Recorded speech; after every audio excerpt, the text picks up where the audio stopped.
to Sell Insurance podcast. My name is Ryan Federico. I am here, as always, with the wind beneath my wings, Mr. Ashton Delango Lunday, my ray of sunshine, Mr. Keith Fonseca, DJ Debt Free. We have an incredible guest today on the podcast. We are at the Quility National Conference here in beautiful Denver, Colorado. And joining us is managing partner, Symmetry Financial Group, Mr. Brian Delaney.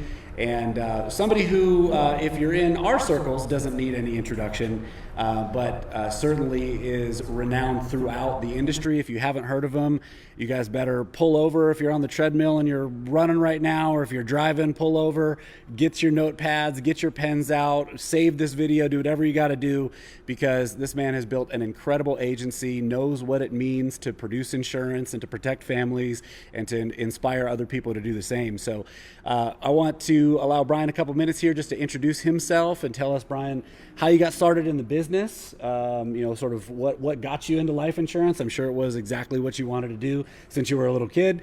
And then number two, the little something that we've been doing recently is like in the field, okay? In the field. Oh, yeah. What's the most embarrassing thing to happen to you in the field? So I fell through a porch, he split his pants, Ayers got pulled over by the police peeing in a Gatorade bottle, right? So it's like those kind of things. Okay. So how'd you get started, and what's the most embarrassing thing that happened to you in the field? Okay. All right. Well, Brian Delaney, first and foremost, and I want to say thank you to you guys for just providing a platform for people who were like me 11 years ago, just getting into this industry where they can learn from the best how to be the best, because you guys certainly are that. You guys have accomplished so much more in this business, in this industry, in the time that you've been here, and are providing platforms for people to learn and grow better. And so that's a big deal. Appreciate that. Yeah, absolutely. Well, it certainly wasn't my dream. I didn't. I wasn't like walking around with like terrible suitcases and like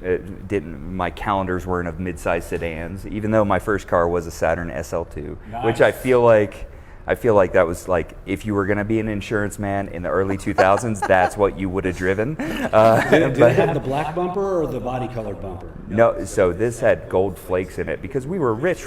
Yes. So it was a hand-me-down from my brother that ended up, I got tossed through the passenger side of about 2 months later. So it was great times. But it seemed like a real detour for me, insurance business. Tell you that it did seem like a big detour for me. I had been running my own construction company for about 10 years previous to that. Loved doing what I did in construction, and it was to be able to walk into some place and to have it dramatically, visibly in a very tactile sense, sensory, in a very full sensory way, to be different by the time you left at the end of the day. You could see and measure progress. Yeah. And then I got into this business where none of that was available. And where I was, all of a sudden, I went from wearing Carhartts every day, dressing the way that I wanted to dress, just being I grew up kind of a redneck, and it's just like, was dressed the way I dressed every single day, most days, same clothes, because why bother? But that's right. It's the same reason you only make your bed once a week, right? So in fairness, that's how Keith approaches today. So. That's right. And I grew up as a brown neck. Oh, yeah, very similar actually. It's the bottom end of the income spectrum. That's yes. what. So, we were all there. So. You're doing construction. Yeah. And this is a detour. So how do you get into insurance from doing construction? That's a pretty rapid shift. I was hanging on the top of a 40-foot ladder with a nail gun in my hand. I said, can't do it anymore. I was a single income earner for a family of 4. I watched the companies that I really admired. When the 2008, 2009 came around, I watched them fire all their $100,000 a year employees. I saw them lay them off, quote unquote, right? And these companies that I wanted to be like, I all of a sudden had a realization that I didn't want to be like them anymore. Edward Pritchett, great mentor, great friend of ours and of mine, he hit me up because my resume happened to be on Career Builder, invited me to a company. I sent him an email. I said, "What's this about?" He said, "Don't worry, you'll like it." And I was I was super desperate at the time. I walked in and I saw this like overview for this other company that I got started with that looked like a hip hop video, and I was like, that's what I want my life to look like. Red freaking carpets, luxury cars, and jewelry. I don't know why I wanted jewelry, but I wanted, like, I saw a video of Mike Tyson one time with a tiger. I was like, that's what I want. I want a tiger. So that was a captive insurance agency. We had Captive. Edward on the podcast, episode coming soon for anybody who's wondering. And he talked about being at that company and being captive and seeking out family and friends and whatnot. So then when he made the transition to Symmetry, was that he sort of pulled you along with him, or how'd that work? Oh, so he trained me for one day in that company. He hired me. I was like, I saw the manager of that company. I was like, this dude's slick and he knows how to make money, but off of people, not with people. And then I saw Edward and I was like, I trust this guy, because you can see character in people's eyes when they haven't betrayed themselves too much. Really important. Like when they haven't known the right thing and done the wrong thing, they still have it. They still have hope, right? Which I think is a powerful thing. And I saw that in his eyes. And I was like, I can trust this guy. So I get started with a company. He trains me for one day, disappears. This dude is in the ether. So I'm stuck with this slick dude who knows how to make money off of people. And very soon, I know my intuition about both of them was exactly right. It gets confirmed. I see Edward 2 months later walking down the street. I'm like, bro, where did you go? It was like he dropped out of the sky. He was like, man, I just didn't want to work that hard anymore. I was like, this dude's lazy. I was like, this dude has to be lazy. That's why he left. He was lazy. Because I was there within a couple of months. I was making $12,000, $14,000 a month. But I was crushing myself to do it. I was like waking up at 4:30 to leave my house by 5:30 to get to my office at 7:30 to go visit 60 businesses a day, to run a team. We used to, I had this one young lady who was on my team. She sprained her ankle and I had to fire her because she couldn't literally go business to business quick enough with us. It was ruthless, but things are ruthless at that level when you're in such a low value position trying to get so much value from it. And that's what they taught me, is how to get value from it, not put value into it. And so every time I went in there, I had to put a little bit of my soul away that I was never going to get back. And I knew I was losing that hope that I could always recognize in other people. So you see him walking down the street. He's on the other side of the street. You're like, bro. He had to pitch this business to me like 5 times. He just kept checking in with me because he knew it was only a matter of time. Yeah. But before I saw it, like he knew it was literally just a waiting game. So I would see what he saw, and finally he said, "How are things going?" Then I like kind of did a false start in February of 2011, and then in May of 2011, May 22nd, my birthday, gave myself a birthday present. I went up, collected a $7,500 bonus check, resigned right on the spot, and I called Edward on the way up and let him know I was coming to work with him, and it was my birthday present to me to set myself free. So, yeah. Wow. So, lesson for everybody: recruit somebody, cold market, train them for one day, leave them, and they will grow a $20 million plus agency, years later. So, if they have abandonment issues. recruiting tactic 101, okay, for everybody. All right, most embarrassing story in the field, something that happened to you working with clients directly. Most embarrassing story.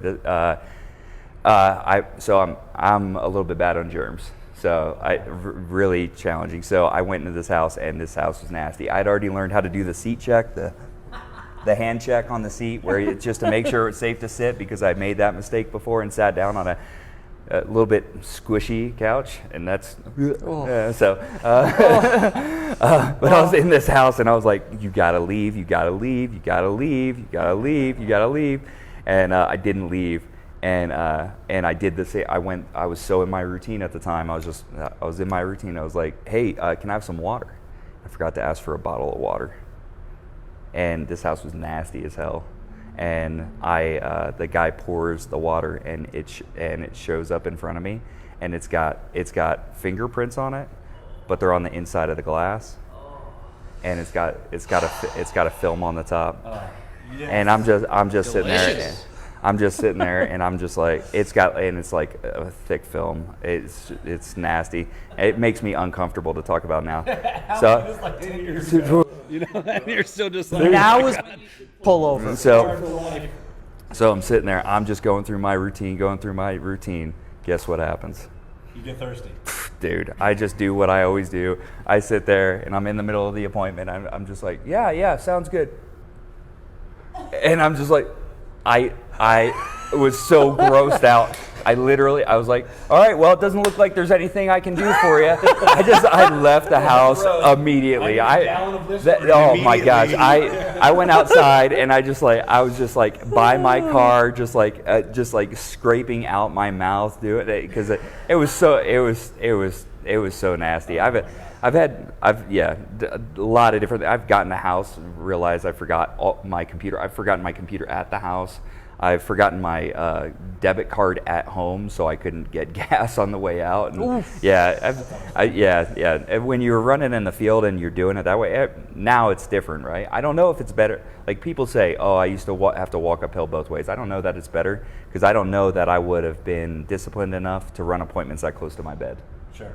Right. Yeah. And well, it's actually that's an amazing transition because it's something that I sort of want to go into as a first topic for you today, and we're going to invite also Keith and Ashton to give some of their opinions on this topic as well. But before I do that, we're at a conference, and I just want to talk about a flashback memory that I have from our first conference. So I wrote my first application in July of 2018.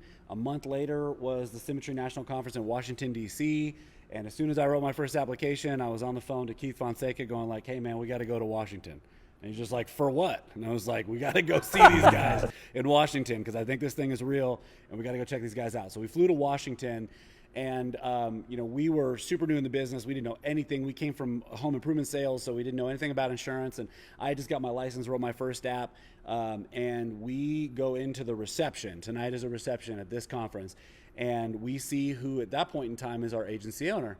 And she is absolutely obliterated drunk. She is like falling over drunk. Her upline is also drunk with her, right? So her manager, so now like my agency owner and her agency owner are smashed, like crazy drunk. This is the first time we've ever been in this company. We're just like, who are we working with? What the hell's going on, right? So the next morning after that crazy experience, Keith and I go down to breakfast.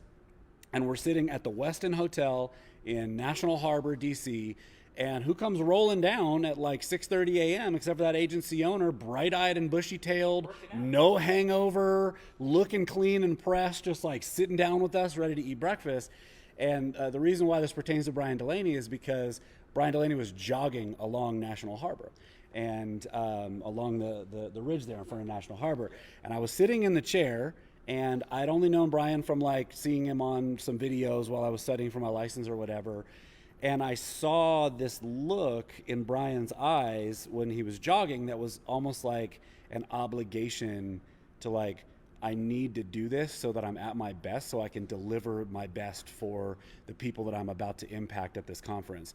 And it's something that I've come to know Brian for intimately, is just how dedicated he is to making sure that he's providing his best to the people around him.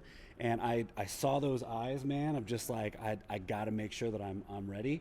And it inspired me. And so it's like, it's why I'm up at 5 a.m., like going to the gym and working out and like getting ready to give everything that I can give. And so I just want to thank you for taking care of yourself and providing an example, even though you didn't know me or know that I was looking, but eyes are always on you.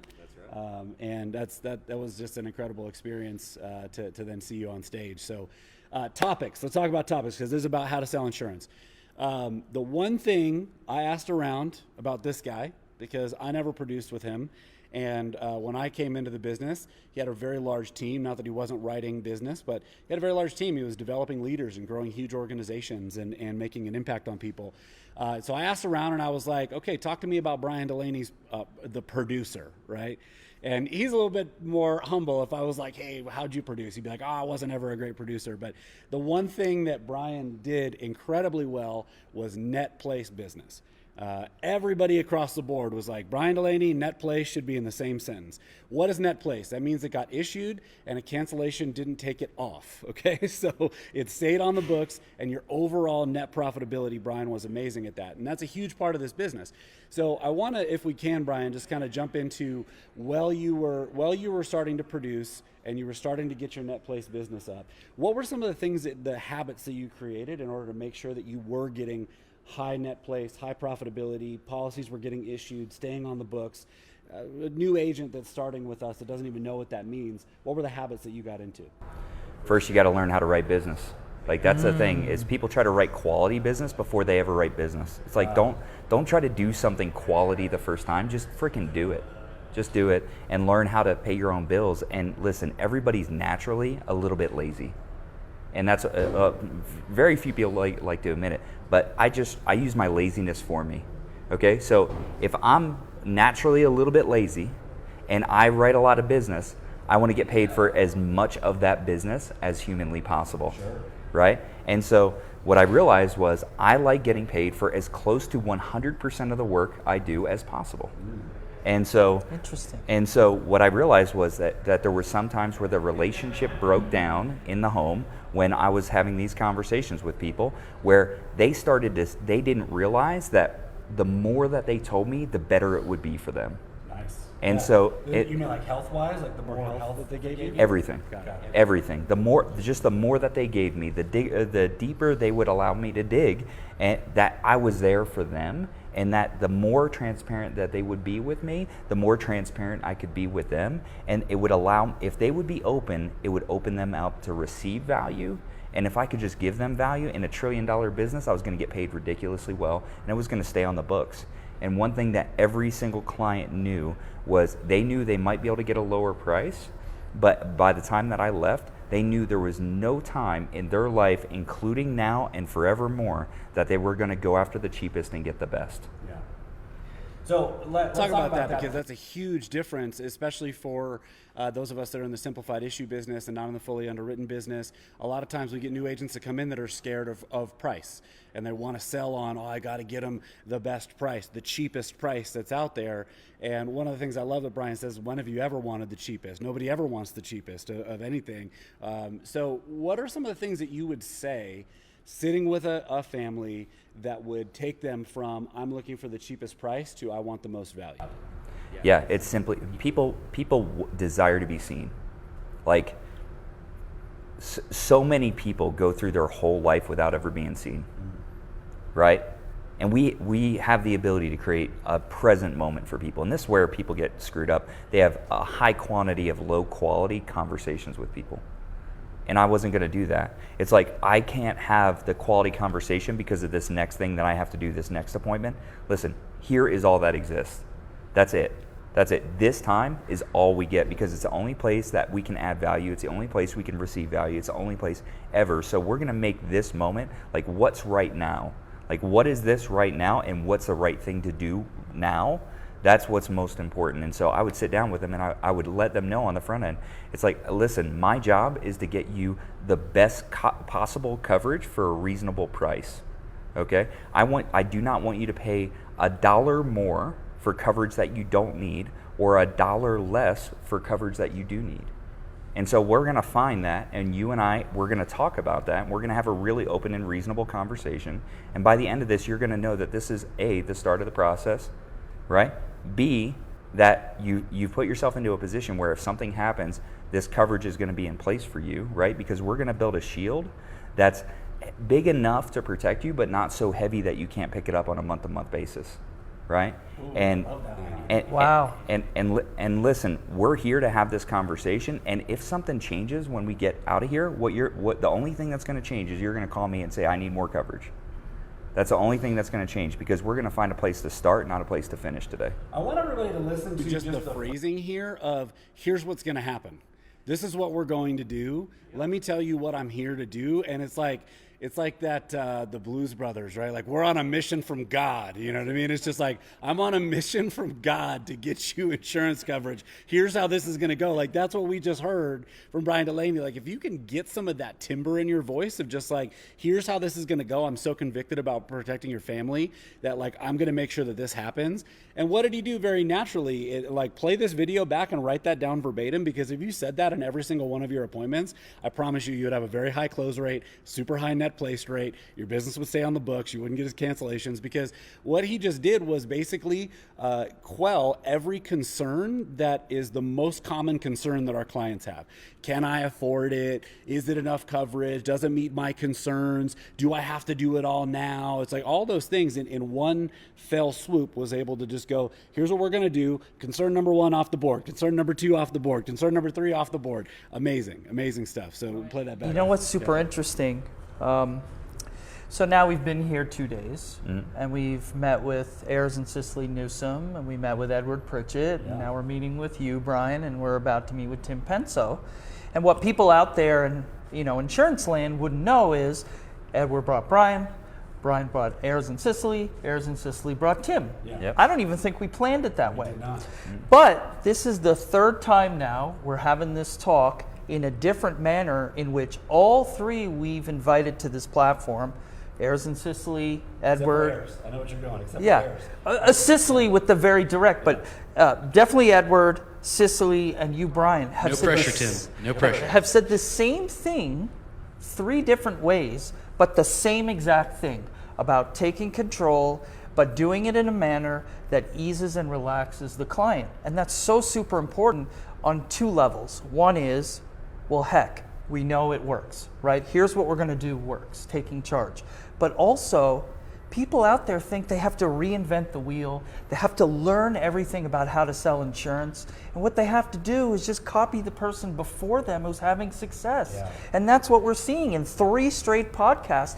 The same thing works. And it's been working for you, 11 years? Yep. Well, and Keith, let me turn it to you. So I have the privilege of knowing your numbers. So calendar year 2022 so far, you're at a 92% net placed rate for the year, getting a lot of business issued. Let's go. And you write a lot of bigger policies. You write a lot of debt-free life. You write a lot of fully underwritten business where you got to jump through hoops in order to get stuff done, not because it's your choice, but because it's the only way to get those types of policies done. Currently, #watch out for what's coming next. All right. Not me. So what are some of the ways that you're able to keep such a high net place? Like, what are some of the things that you're doing after you write the business to make sure it gets issued, to make sure it stays on the books? Like, what are you doing? There's a couple of things to think about here from my perspective, and it's really appropriate that Brian's here because coming to these conferences, may sound like, hey, I'm going to get inspired, I'm going to learn about insurance, but I'm going to go back to Dallas, Fort Worth, when we were there. And I remember Brian gave a very specific speech about relationships. I don't know if you remember this. And you said, and I might be, paraphrasing, but you said, in my business relationships, in my personal relationships, in my family relationships, I'm the same in all of them. So that way I don't have to be different about where I am.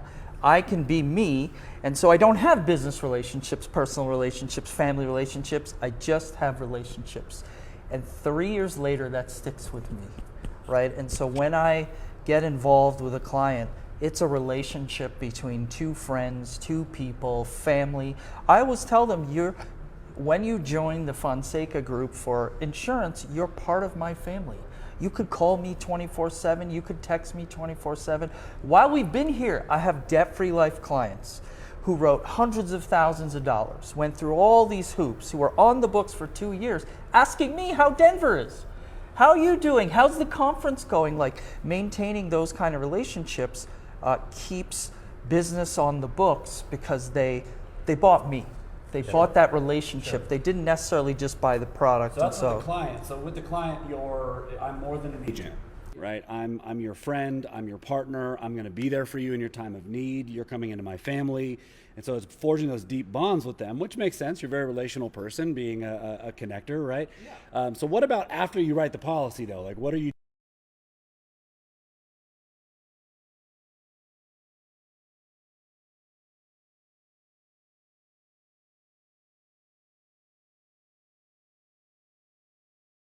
step to actually getting the business issued and put on the books? Yeah, early on in my career, I'll say I bought into if I talk to them 2 days later, they're going to cancel.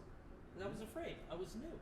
I didn't know what was going on. And so now There's no room for fear in this business. There just is no room. And I love what you said about, you can see when people betray themselves in their eyes. Like, I'm one of those people who's betrayed himself over time and learning to grow from that.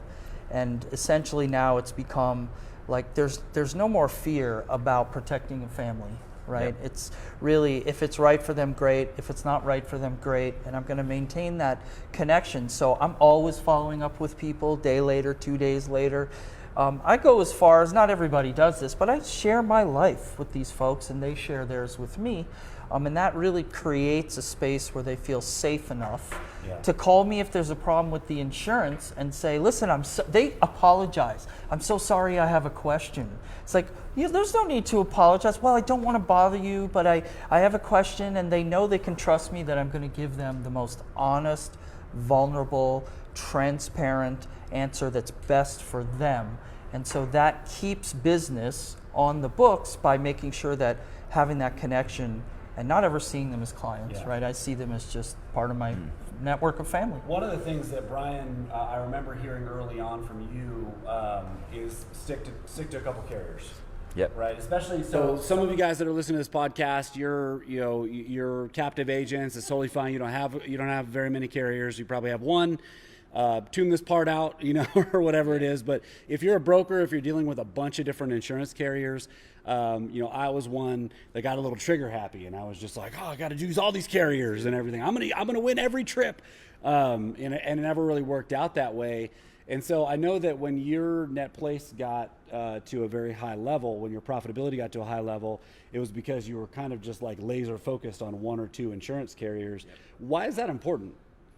It's important because it's what you're prioritizing.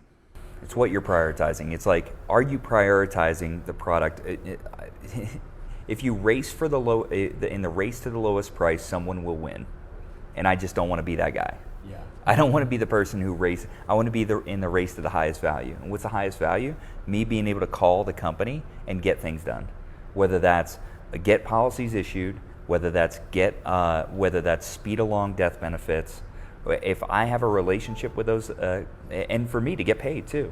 Like, I want to be able to call them and get paid. I want to get paid on the, this was back in paper app time. I want to get paid in 48. I want filling out, faxing it to our IMO, having to put it in a Excel spreadsheet, all the mess, right? But I wanted to still get paid within 48 hours, and I had built a reputation for that with carriers. You try to build a great reputation with everyone, you'll end up building a great reputation with no one. You might have an okay reputation with a lot of people. And so what I worked with is I just worked with a couple of carriers. I got focused. I knew exactly who they wanted, when they wanted that, and I knew I could get things done for that client. And that was a big deal because I wanted to keep my word with the client. There's two things in the follow-up that I really love is you get to set the standard for what that follow-up looks like. So if you have to keep your word, learn how to say less, right? Learn how to make fewer promises and keep all the promises you make, right? So what are some of the promises you're making? Just I'll show up for you, or like no, it's small promises? The small promises are, this is the beginning of the process, that I'm going to give you a call as soon as this policy is issued. That's something I always did. Yep. If I was going to get paid, they were going to get notified that their coverage was in place, right? That I was going to give them a call. And when I didn't do those things, I apologize. When I didn't get the policies, it was that there was going to be follow-up. Hey, if this doesn't go the way that I'm pretty sure it's going to go, we're going to find something that's going to work out really well for you, and you're going to get the best coverage that you possibly can for what you qualify for. Yeah. Right? Those are the promises. So keep your promise short. I'm committed to the process. I'm committed to being your guide through this process because I want you to feel that, to know that feeling of being the hero for your family. And here's what I'm going to give you. I'm going to give you my peace of mind. That's what you're going to get from this. You're going to get my mindset because if I allow you to keep your mindset, you're still not going to have coverage and you're still going to have money. You're still going to have excess money in your bank account. You're going to be spending it at Starbucks. If you get my mindset, what you're going to do is you're going to be making an investment on a monthly basis where if you pay a little, the company will pay a lot, and you're going to have coverage, and you're going to have that peace of mind in between the time where your head hits the pillow, your eyes close, and you go to sleep that you don't have right now. And that's what I want to give to you, and that's why I get paid a lot of money. This is like Thor's hammer closing right now. It's like what's going on right now. This is like, you guys, like, we do these podcasts all the time, and people are like, how do I build value? Like that, right? Like, it's not in selling features and benefits about what this product's going to do and what's going to happen. It's talking with the conviction that you just heard. Rewind this back, play it back 30 seconds, and just like write it down verbatim. And if you can practice saying that with that confidence, you guys are going to be fine, because that was just like high level stuff. It's awesome. Keith, you have a great relationship with a specific insurance carrier. You also stick to a couple insurance carriers, and I've watched you been able to build a solid reputation of somebody who writes good business and isn't trying to pull one over on them. And you now have that extra little card almost that you can call that insurance carrier and say, hey, can you take a look at this for me? Where, like me, if I don't write that much business with that carrier, they're not going to take a second look at that. So what's that been like, cultivating that relationship with that insurance carrier to be able to help push policies through? Well, I learned early on, for me, the best company that I could offer them was the one that covered the most people and gave them the most options. So in that vein, I decided it was really important to me to have a good relationship with that company. So as soon as I could meet with the national sales rep and talk to him, I did that. As soon as I could start to get to know people in the sales desk there, so people like John A., who just called me the other day, how's the business going? Are there things I can help you with? I noticed this illustration, that illustration, do you want to spend some time? The insurance carrier is now calling me. But most of all is underwriting, right? Yeah. The gatekeeper to everything is underwriting. So I made sure every time I called into underwriting, for the first little while, I noticed I kept getting the same underwriter. And she's super helpful. And I just said to her, look, I'm new in this business. How can you help me? That's right. And she said, well, call me. Let's spend some time. I'll walk you through things. Because she said, that's going to make my life easier. Totally. So we started doing that. And on a regular basis, this one particular underwriter, we formed a relationship. I know that her sister is in, a home. I know that her brother-in-law just passed away. I know that her other sister just passed away. These are conversations we've had that have nothing to do with insurance or underwriting. Why are we having these talks on a regular basis when I don't have business sitting with her? Because I care about her, and she knows that, and she then cares about me, and that translates over to any client that I bring through there. Even when I have a case that's challenging and sitting with another underwriter, never does she break the law or her ethics, but I can reach out to her and say, can you give me guidance on this? Got a direct line, she calls my phone. It's just been such a benefit to be able to create that personal relationship with the people that are in charge of my pay. That's right. Well, that was going to be my point exactly. Is it like, it boggles my mind sometimes when I hear agents that like call and like yell at underwriters or like cuss out underwriters and stuff like that. It's like, those people have their finger on the button of your bank account. You know what I mean? Like, what are you doing? Like, how are you yelling at these people right now? But one of the things that I think is important that Keith is talking about is building that relationship. And Keith isn't saying that like he's greasing or buttering up an underwriter so that if he has a case that shouldn't get approved, that underwriter approves it, right? What he's building a relationship so that if there is something that can be done, it will be done. And if there is something that can get a second look, he'll be able to get a second look because he's got a track record and a history of doing good business, right, with those insurance carriers. All right, switching topics real quick. I want to switch into probably one of the things that Brian said that impacted my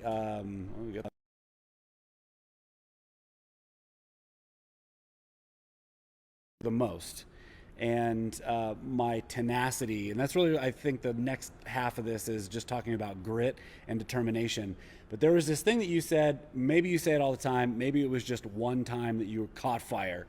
But you were talking about leaving a house and being disappointed in slamming your hand down on the dash of your car and saying, never again, right? Never again will I not know that I can write this. Never again will I not know that I can use this rebuttal. Never again will I not call my upline from the house. Like, whatever it is, but taking that personal responsibility to have that grit and tenacity of just like, I'm going to get better. And man, I've done my best to do that. You know what I mean? Like, it's hard, but I just want to hear you expand on that, because like the way you attack the phones, coming from construction, going hardcore, like it took some grit and tenacity and just that determination that I think is the great separator of any, like, not even just average to exceptional agents, from anybody who makes it in this business and people who don't, right? So what's your take on that grit and tenacity?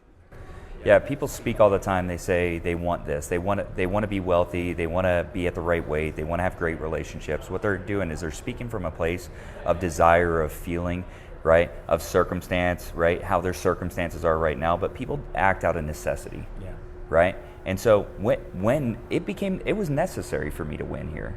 It was necessary. It was necessary for me to prove that I could do this. I was a single income earner for a family of 4 that was in a place where I just need to make it happen. My kids never understood what being broke meant. They just saw me being broken from 70 to 80 hours a week and wondering why dad's not around. Like, why like I was paying child support while I was still married. Like, what the heck was that, right? I was just putting money in the bank account. And so when I came here, I knew I wanted something different, and then I felt like I was in over my head, but I found out that my skills were just shallow, that my philosophy was just shallow. The pool wasn't deep. My skills, my philosophy, my mindset was shallow. And so I just learned how to start digging deep. And what digging deep for me meant was to demand a level of expertise that was going to get paid. And in a $1 trillion industry, what you have to do is you have to learn how to add so much value to the industry that the industry, you're holding the industry hostage to paying you money. Yeah, it's forced to put money out because of the ridiculous amount of value that you add. And what I realized was I was holding stuff in. I was asking the client, like, through the way that I was doing things with a level of timidity, right? I was just so timid. I was asking them, am I doing a great job? Like, I wanted them to tell me that I was doing a great job. I wanted value from them. They wanted validation from them. So I needed value from them. They needed value from me. Neither of us got anything, right? We were all broke. And what I realized was I was not saying the things that needed to be said in the home. I was not saying those things. And because I would go back out in my car, I would end the appointment and be like, man, I would have just said this, and I should have said this, and I made a promise to myself at that moment. And you always have to have a driver. And for me, it's my son, it's my stepdaughter. It's like, for me, it's the people who I owe it to. And I was like, for them, for me, I will not leave a house without saying what needs to be said.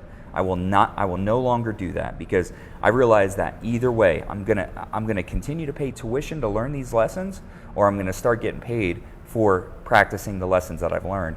And there were several moments where I was like, okay, I'm just gonna say it. And I put people in positions where they had to have reasonable conversations. One of the guys on my team, Devin Johnson, talks about having reasonable conversations. Yeah, and I was so afraid of being a pushy salesman that I wasn't even a good one, right? That I wasn't even a good one. And so what I had to do was I had to be okay with going to the other side of the spectrum, where I learned how to have reasonable conversations with people about their real situation, not just acceptable conversations where I could be their friend. Because if I left their house being their friend without them getting covered, then I just screwed up my job. The one job I have one job. And I've got a broker's license, not a freaking friend license. I'm a broker's license, not a friend license. My job is to get them insurance, and I would walk out of the home, and they would like me, right? Yeah. And listen, people like nice people. Yeah. They like nice people. They respect good ones. Yeah. They respect, and I wanted to be a good man, not a nice one.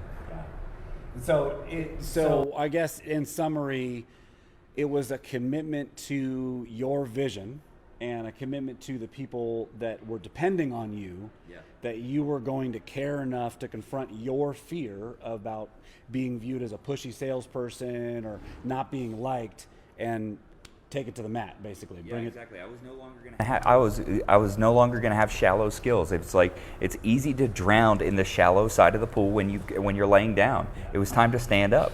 Right? It was time to stand up, and that's what I learned. I learned how to stand up for myself, stand up for my clients. I learned how to stand up for my family, stand up for my future, and just say what was in my chest, and just get that out and allow them the opportunity to make their choice. Yeah. Because choices got us here, and choices will get us there. That's awesome, man.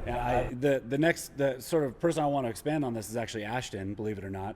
He's been making sure that this live stream is going well. He's been jumping around, changing lights and stuff like that. But that same grit and tenacity, I would love to say that I had it. I had a pretty decent amount of money when I came into the business, and like was okay financially. And I've watched Ashton from a completely different angle have the grit and tenacity, and that completely different angle is competition. Probably one of the most competitive people that I've ever met in my life, who's like, it doesn't even matter like what it could be for like $20, and he's like, I don't care. And that's something that I heard, like one of the things that Brian said, we were talking about a dial team, and Brian was like, the right people will fight over a plastic cup, right? The wrong people will fight over $1,000, or whatever it is. And so it was like, Ashton, I've watched you just be so tenacious in like grit and determination of like, I'm knocked down, I'm getting up off the mat for that. Like, I'm going to win, like I'm going to show, like I'm going to prove, or whatever it is that's happening. I just want you to talk about that, man. Like, what's been that driver of grit and determination for you when stuff's going sideways, and you pick yourself back up? Yeah, I think that's a great question. I mean, for me, I don't know, I think it's just my nature in general. I love competing. I love sports. I played sports all growing up, and I had a lot of scholarships out of high school for sports. So competing's always been fun. I love playing any sport there is. There's not many sports I haven't played, from football to basketball to rugby to soccer to ping pong to tennis to ice skating to broom hockey. Yeah, gymnastics, I've done all kinds of different things. I just love competing in general. I think it's just who I am innately. It's almost like when I see you experience a loss, though, and I don't want to cut you off, it makes you go harder. Like, you get knocked down and you're just like, I'm going to do twice as much. Like, it's not even a question. It's this determination in your eyes. It's just like, you're not going to beat me.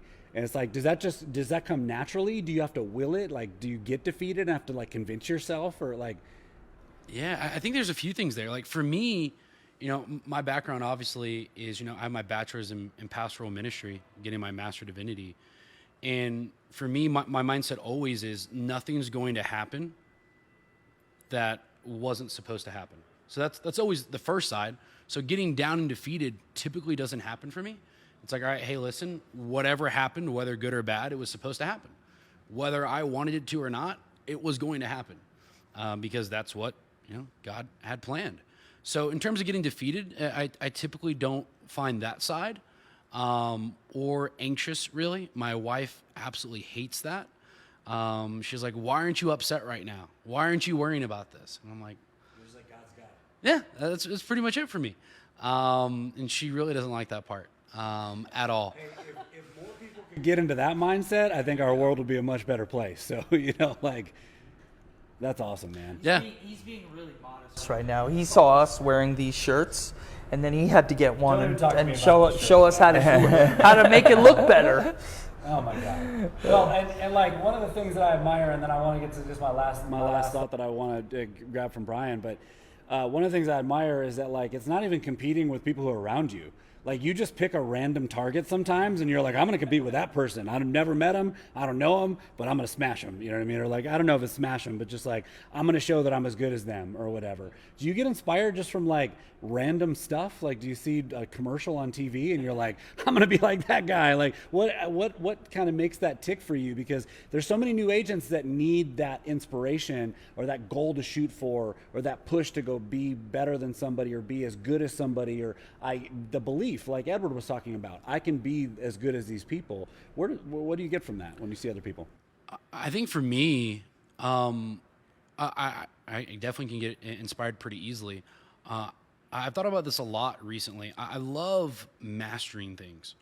No matter what, I love tech. Obviously, we were able to bring all this stuff with us, and I did videography before and learned it, took courses and learned. And I really love mastering things. And same thing when it came here. Like, I wanted to get as good as I could at dialing. Everyone said dialing was the worst thing ever. And I was like, oh, okay. Like, I remember my first set of dials, and like, this is fun. Like, how many people can I get to make a friend before we hang up? Or, hey, you have this objection. I was telling someone the other day, I think it might have been Jordan Mitchell, Jordan and Drew. I was like, I almost hate when I have like these appointments. I just walk in, here it is, and cool, great. Can I get option 1, please? I'm like, You want a little fun? like hey, like, you sure you don't have like any objections? Are you don't have any questions? Like, are you sure? And so, like, for me, like, I love that because it's, how much can I sharpen my skills to be better in order to help others? And so that's a lot of my passion. Awesome, man. Speaking of endless pursuit of greatness, is actually, and phones is a perfect transition. The last question. Jimmy Spilldenner. Yeah. Titan in this business. Those of you guys who don't know Jimmy Spilldenner, you are worse off for not knowing Jimmy Spilldenner. Anybody that this man touched, their life was better, mine included. Everybody sitting here is included. And so where I want to get to, Brian, because I know that you didn't have a problem coming in and hitting the phones. I didn't have a problem coming in and hitting the phones. He didn't, but Jimmy was horrible at the phones, right? Yep. So now here you are, grit and determination, no matter what. I'm not leaving a house unless this gets done. And you've got this guy who has the same drive, right, but has a gap in skill set, Yep. right?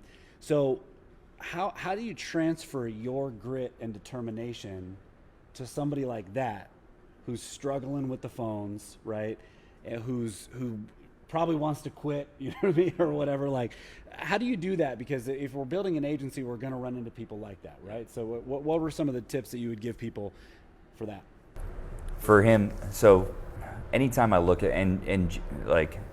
Jimmy passed away in November. He's not gone. He's in us. Like, you can hear the resonance of him in me. Like, his voice, his impact echoes in the souls of the people that he touched. Yeah. And you can hear that push that came from that time. And when you see somebody who has a mindset, who cares about a skill gap, right? It's like booking appointments for him on the phone was hard, but winning was not, because he had won before. So you just get people doing what they're used to doing, right? He had won before. So it's like, I was watching him beat his head up against the wall on the phone. I was like, go win. Go win, man. Go find a way to win. You got to find a way to win, because he loves to win. So I was like, he was like, the phone. I'm like, why are you focused on the phone? Go see people. Go see people. Just go see them. If you're so good at this, if you know how to win, go see people. You saw people all the time in the restaurant. He went and saw people, and he wrote his first couple of apps on door knocks, and he was like, oh, this is simple. He got on the phone and he was good. He was fine. He was all after that. He was fine. The other thing he did was he had to release his business and himself from unnecessary conditions, like, right? Such as as far as conditions, like, oh, it has to be this way to win, or I have to feel like this if I'm gonna win. It's people putting conditions on the future about how they're going to show up and what it's going to be like. Some people are like, well, I don't need to make a lot of money because money's not important, or I'm not the type of person who's willing to be pushy. Like, for me, I'm not the type of person who's willing to be pushy, or I don't want to bother anybody, right? All these conditions that we make up about a future that's not even here yet, yeah. Right? It gets crazy, right? You become a crazy person when you think about that. You release those conditions, you get free. He released himself from those conditions. He got free to win again, which is what he knew how to do. And that's why he was able to help so many other people, because he realized that the phones were just a representation of false conditions that he had placed on a future that didn't exist. And he freed himself up to start being able to make choices again instead of running into obstacles.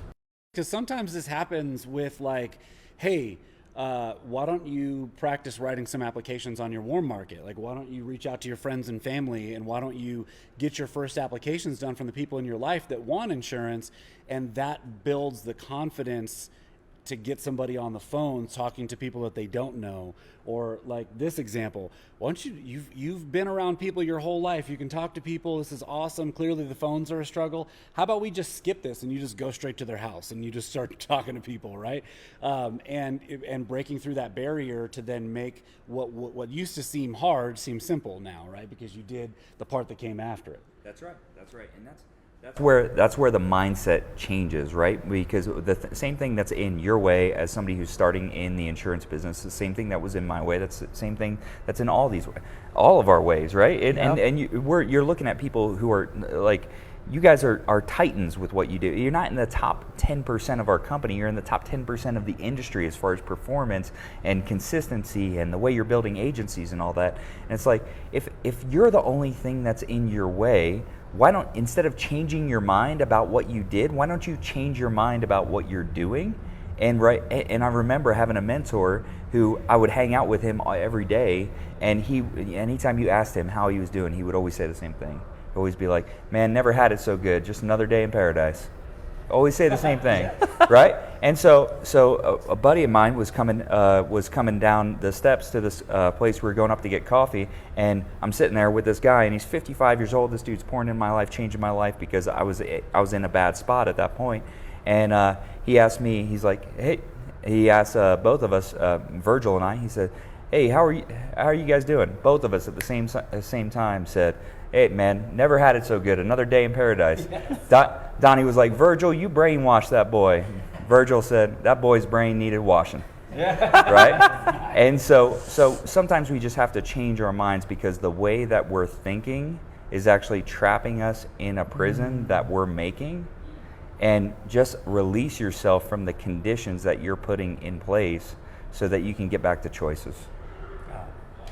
Rest in peace, Jimmy Spildenner. Will be absolutely missed, but the impact will be lasting forever, man. That impact will be lasting forever. I want to thank Brian Delaney for being just an incredible mentor in my life, teaching me some of the most important things that I needed to learn in this business, especially as a very young entrepreneur, a very hard-headed entrepreneur, right? Make sure, I want Keith and Ashton just to be able to say their thanks as well, but make sure that you guys go to writemoreapps.com, like and subscribe to this video. Check us out on all podcast platforms. We're on everything. We even got video on Spotify now. We got enough subscribers. Holla. So check us out, writemoreapps.com. I'm going to kick it over to Keith Fonseca. Whatever you want to say to Brian Delaney as your final words, man. There's not enough time to, we thank guests all the time. There's one specific incident. I won't go into the whole story, not enough time. But we were on a cruise ship, and Edward introduced me to you and said, "Hey, Brian, this is Keith Fonseca." And it was a trip for high-producing performers, and I was on the trip as a guest. And you just plainly asked me, "What did you do to get on this trip?" And I was so embarrassed in that moment because I didn't have an answer. Right? I felt this big, and I walked away from that conversation and said, "That will never, ever effing happen to me again, ever." And I went out and wrote 187,000 in the next 6 months. And I saw you 4 months later, and I thanked you, and I walked up to say, "Hey, my name's Keith," and you said to me, "I know who you are." And I'm like, "What, you do?" And you said, "Yeah, I see your name on the leaderboard every week." And I was just so moved.